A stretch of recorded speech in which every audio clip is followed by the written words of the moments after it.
All of you, hope you guys are great. So welcome back to the complete smart contract hacking course. In the last video, we had solved the very first section where we have interacted with the hello contract of Ethernaut, where we have seen that how we can interact with the contract and try to manipulate the data in that. So if you haven't watched that, I'll link in the I button in the description so you guys can follow that.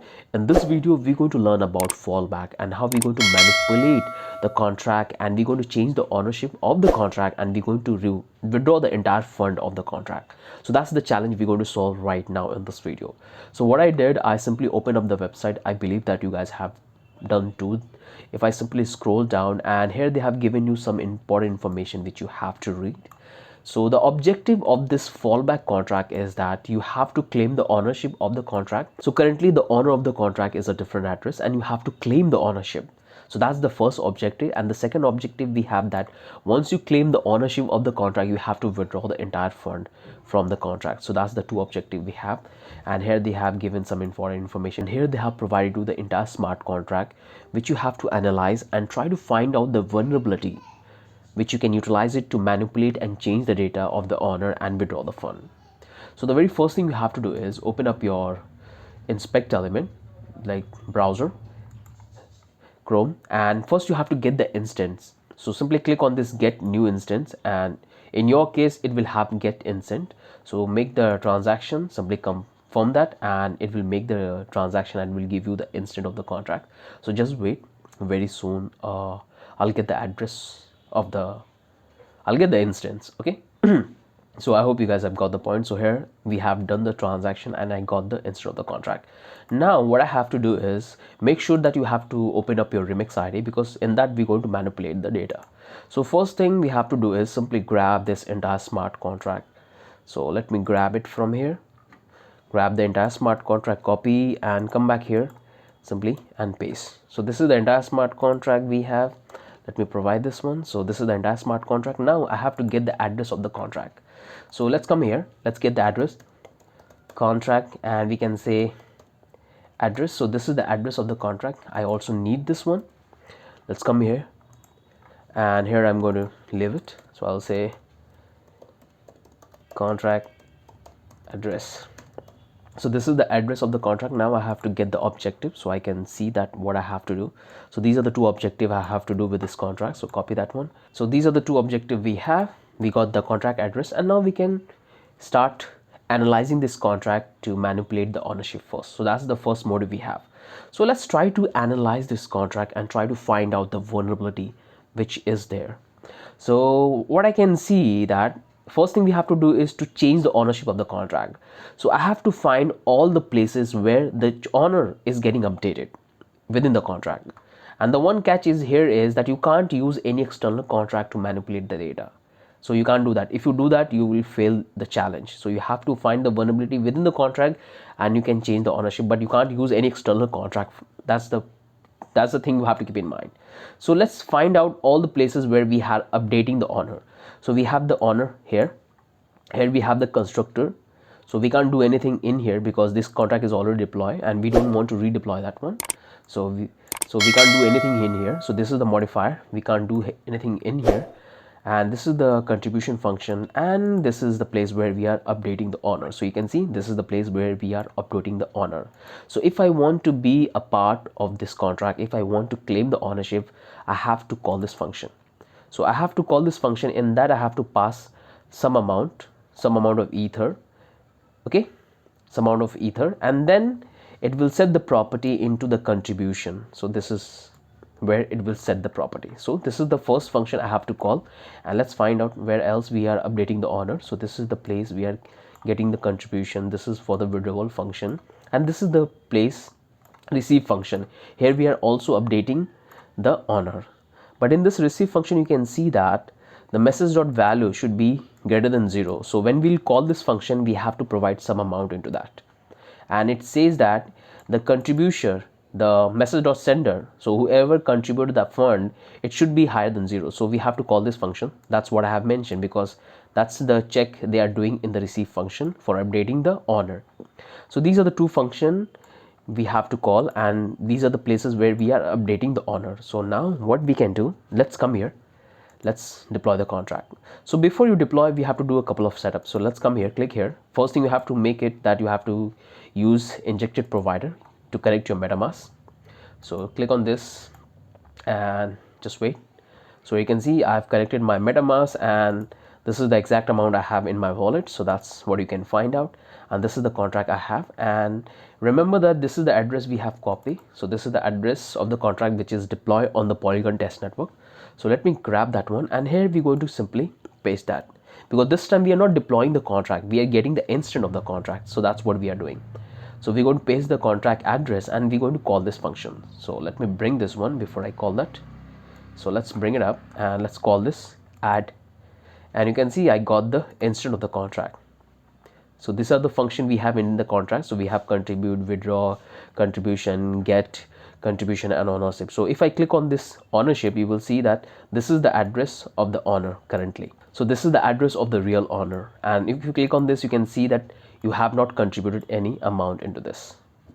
Okay, so now what we have to do is, first we have to come here and we have to call this contribute function, because we have to contribute some fund into the contract. So what I'm going to do is, I'm going to come here and I'm going to add one ETH, and I'm going to call this contribute. So just wait, the transaction is happening and it will open up the MetaMask, and here you have to make the transaction. Click on this confirm and just wait, you will get the transaction logs very soon right up here. So come on. Why this cola very D. And finally the transaction went through. If you open the logs, you can able to find the gas fee and the amount if you have done, and from and to. Okay, so the transaction went through.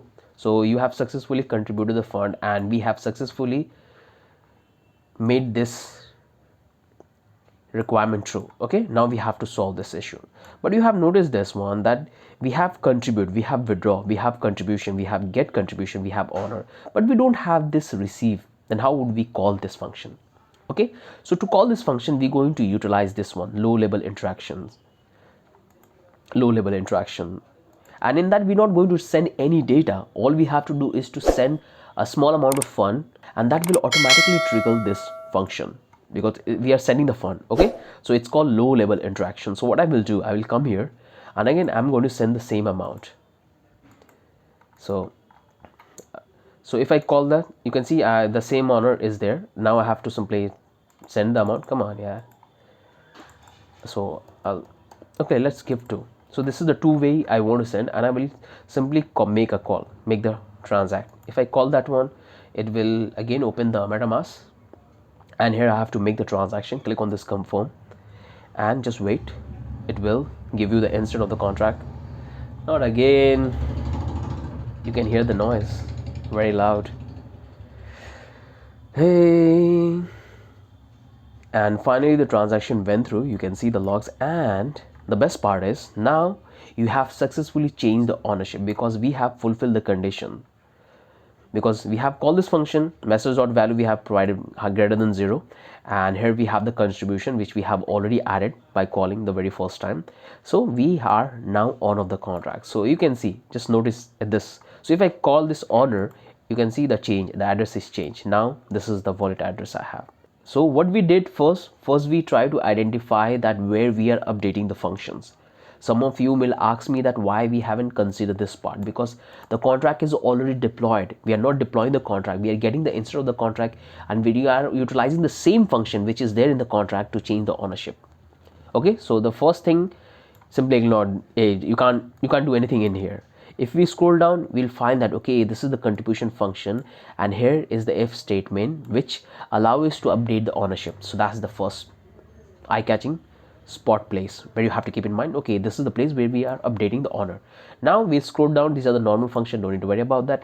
And this is the receive function. Again, we have already fulfilled this condition because we have already submitted the fund by calling this function, and then we have interacted with the low level function, and we have sent the fund, and automatically we have set the honor.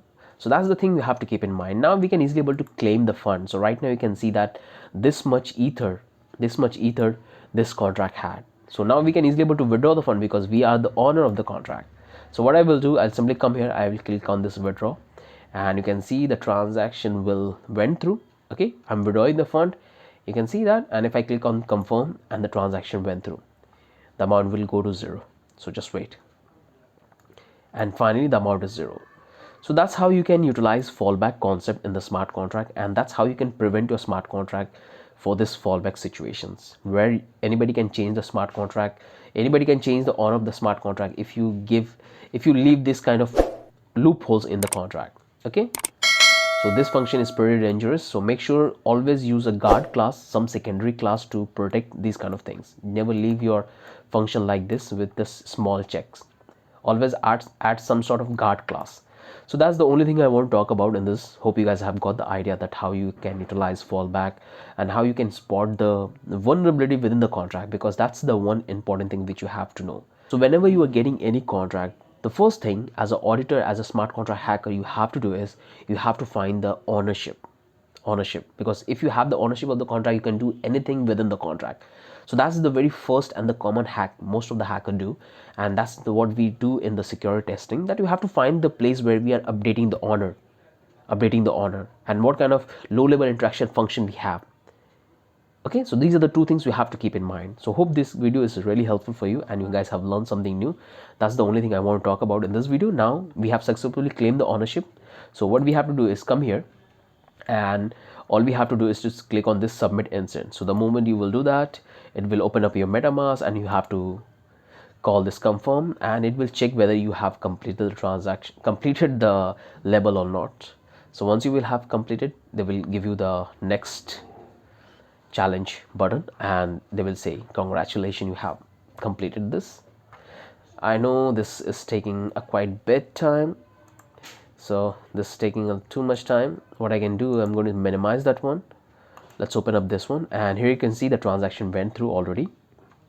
I don't know why MetaMask was taking a lot of time, but the transaction went through, and here we got the button go to next level.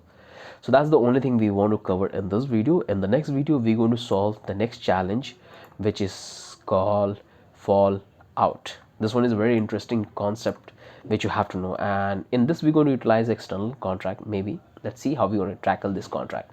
Hope you guys have learned something new. If you still are new to my channel, hit like and subscribe, and if you haven't watched the previous video of the smart contract hacking, then make sure to watch that, because we're going to learn tons of new things in this entire smart contract course. Okay, so hope to see you in the next video. Have a wonderful day. Bye bye.